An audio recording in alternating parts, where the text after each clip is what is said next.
Bonjour à tous, 73 F4 GET, je suis en haut de mon installation et je vais vous refaire une vidéo un peu plus qualitative pour vous détailler comment j'ai installé tout ce bazar en haut d'un arbre. Donc là, on est, le rotor qui est juste en dessous de moi est à 19 mètres au-dessus du sol. Et le sommet de la flèche que je vais vous montrer tout à l'heure est à 22 mètres à peu près. Voilà, donc je vais vous détailler tout ça, vous allez comprendre comment ça s'est passé. Donc en bas on voit l'arrivée des câbles évidemment, une échelle de corde que vous devez distinguer qui me permet de monter à l'arbre plus facilement. Avant je montais avec des grimpettes délayeurs. Et vous avez une drisse ici qui monte et avec un petit mousqueton qui est attaché sur une branche à côté. Ça m'a servi à faire un support pour un dipôle que j'ai pas utilisé beaucoup. Mais par contre évidemment elle me sert à monter tout le stuff. C'est avec ça que j'ai grimpé la cage à rotor jusqu'ici. Et évidemment l'antenne en pièces détachées puisqu'elle a été réassemblée. Vous pouvez voir là-bas la VHF qui est à 14 ou 15 mètres dans un autre arbre. Et puis là-bas une Slim Jim qui va être démontée. Je mettrai une antenne de réception à la place. Voilà. Alors on va regarder la cage à rotor. Là voilà la cage à rotor. Donc ceci est un pont de lumière en aluminium qui a été découpé, et ce morceau m'a été donné par Jean-Pierre, F4 Sierra Golf Uniform. Je suis parti de la plaque ici existait déjà là pour poser le rotor, la plaque existait déjà. Et je suis parti de ce pont, j'y ai ajouté juste une tôle de fermeture pour mettre un roulement, une plaque de fermeture qui est du composite qu'on retrouve dans les parois de vestiaire de piscine. Alors c'est marrant, c'est assez souple tout de même. Mais c'est quelque chose de très dur. Pour le couper, il y a un peu de boulot. Donc voilà comment c'est foutu. Donc ça a été, là j'ai taraudé 2 points à chaque fois sur chaque pointe du triangle, et j'ai monté de la visserie inox au frein filet. Donc ça maintient la plaque. Sur la plaque vous trouvez un roulement de tête de mât. Ici c'est une pomme d'arrosoir que j'ai découpé pour faire une protection du roulement, et là j'ai juste mis un peu de scotch de spectacle, là, du gaffeur tout simplement, hein, pas plus. Un roulement en tête de mât, le même petit frère qu'on retrouve sous la plaque. Ça permet de prendre le tube sur au total à peu près 11 cm entre le haut et le bas, ce qui répartit pas mal la charge. Et puis après on arrive directement sur le rotor qui est un petit KR400 pardon, Ken Pro ou Yazoo, enfin c'est la même chose. Voilà comment est fabriquée la cage. Elle est montée donc par la poulie avec le rotor dedans, tout la totale. Ça a été un peu dur, ça faisait du poids, mais je suis arrivé à monter ça. Vous pouvez constater que la cage en fait est ajourée sur un des côtés puisque c'est un pont de lumière. Et ça m'a permis du coup d'aller l'encastrer complètement autour du tronc. Ça c'est pas mal. Du coup elle est extrêmement bien maintenue. Il y a juste un point de contact ici avec la traverse qu'on voit là. Mais en bas c'est complètement ajouré et ça repose après sur le bout là-bas, là. Voilà, ça repose là. Vous pouvez constater qu'elle est maintenue avec une sangle premièrement, et deuxièmement un feuillard en acier de 35 qui est doublé. J'ai utilisé des sangles au tout début juste pour poser la cage correctement. Donc une ici, une autre en tête au niveau du rotor, et une ici et une autre là-bas qui me permettent juste de vérifier que de gagner un petit peu sur le défaut de planéité, hein, parce que là je dois avoir 1 degré à peu près par rapport à l'horizontale, ce qui est pas si mal que ça pour une installation comme ça dans un arbre. Donc j'ai ensuite doublé ces sangles pour que ce soit vraiment bien connecté sur l'arbre, avec donc du feuillard 35 de largeur doublé et dans un simple cliquet de sangle tissu, hein. À la base ça c'est un cliquet de sangle tissu. J'ai démonté l'axe pour retirer le crochet que d'ailleurs j'utilise, vous l'avez vu tout à l'heure, il est là le crochet, je l'utilise pour monter mes trucs. Donc j'ai mis ça là-dedans, et j'ai passé ça passe juste hein, le feuillard, hein, dans le tambour là, dans la fente du tambour. Et donc ça me maintient alors en version sangle, en double traction comme ça là, en faisant le tour de quelque chose. Elle était capable déjà de tenir 1 tonne la sangle. Bon maintenant avec du feuillard je pense qu'on majore complètement les forces admissibles. Donc il y a la même chose en bas, ce qui fait que la cage est vraiment très bien plaquée contre l'arbre.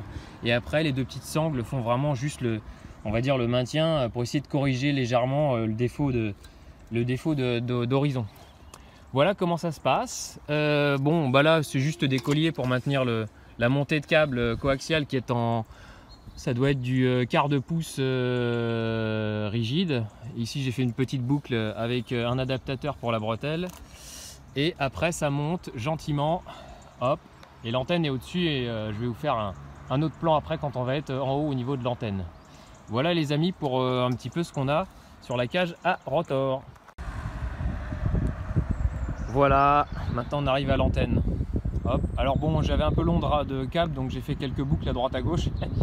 Dans le haut du tube, j'ai une petite poulie avec une corde attachée en V là sur le boom qui me permet de faciliter le montage de l'antenne parce que je ne libère pas au rotor en fait. Je déboulonne la plaque de mât et je fais descendre l'antenne jusqu'à la poser. Vous allez comprendre pourquoi. Ici, j'ai quelques branches que j'ai coupées et que j'ai gardées en tête qui me permettent de supporter le boom quand je fais descendre l'antenne. Et du coup, ça me facilite le travail quand j'ai besoin d'intervenir sur l'antenne. Donc évidemment, pour intervenir sur les éléments du milieu, c'est très facile. Je descends dans ce sens-là, je me pose le boom ici. Après, quand je dois intervenir sur les autres moteurs, là ce que je fais, c'est que je fais un quart de tour et je me déplace, vous allez comprendre. Je suis sur une branche ici, vous allez voir, elle est assez grosse. Je vais par là-bas, je vais par là-bas, je vais par là-bas. Et j'arrive du coup, vous voyez où est le trombone là? Le moteur, il est beaucoup moins loin en fait, puisque c'est plus court. Donc je peux aller récupérer mon moteur et intervenir ici. Voilà pour les petites infos. Et on va monter un peu plus haut après pour faire un beau panoramique. Alors vous ferez le calcul, donc je viens de mesurer, les éléments de l'antenne arrivent 70 cm en dessous du haut du tube. Le haut du tube, on est à 22 mètres, hein, donc on enlève 70 cm. On doit être à 21,30 m au-dessus du niveau du sol. Voilà. Et ben voilà, en arrière-plan, vous pouvez constater le pont de Saint-Nazaire ici, là, qu'on voit, un beau dégagement sur les chantiers STX.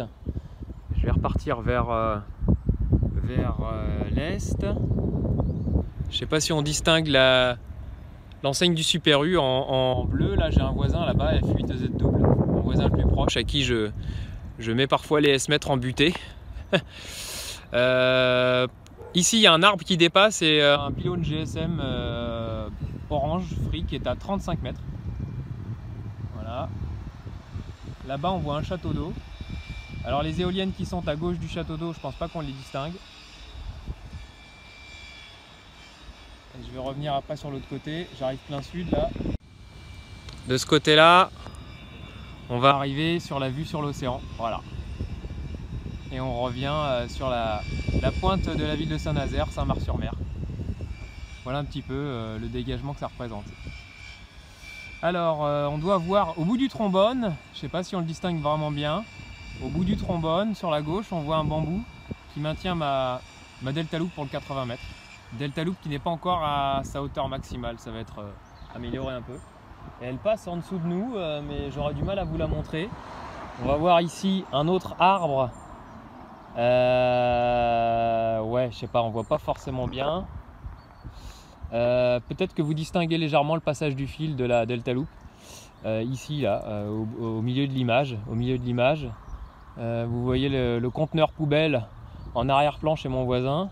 Vous remontez, il y a un arbre et puis dans l'arbre vous trouvez un petit bambou qui dépasse légèrement, qui est trop court. Celui-là doit être changé aussi. Voilà. Bon, on est arrivé au bout du bout. Alors mon repère pour trouver le nord va être simple. Il faut que je vise la 4e pile du pont de Saint-Nazaire là-bas et j'ai un château d'eau qu'on ne doit pas bien voir non plus, mais c'est mon repère pour faire mon réglage. Hachi. Allez, 73 à tous et puis on se retrouve en bas, je vous montrerai comment je monte à l'arbre. Comme on est un peu des feignants, c'est la nature humaine, donc je commence par monter à l'échelle dans le premier arbre là et je monte sur une fourche pour récupérer l'échelle de corde que vous voyez ensuite monter tout en haut de l'arbre. Voilà. Un contre-jour, on la voit pas très bien. Je vais revenir vers l'autre côté, vous allez comprendre. Donc je disais, ouais, je pourrais partir du bas, mais pour me faciliter à la tâche, en fait, je vais en général à la fourche qui est là, et je récupère ce barreau-là de l'échelle. C'est beaucoup plus simple que de partir d'en bas. Enfin, ça fait un peu de gain de temps. En grosso modo, il me faut un quart d'heure en prenant le temps pour arriver jusqu'en haut là. Donc c'est attaché un peu en dessous de la cage à rotor. Mais après j'ai des branches partout pour me récupérer, c'est plus simple.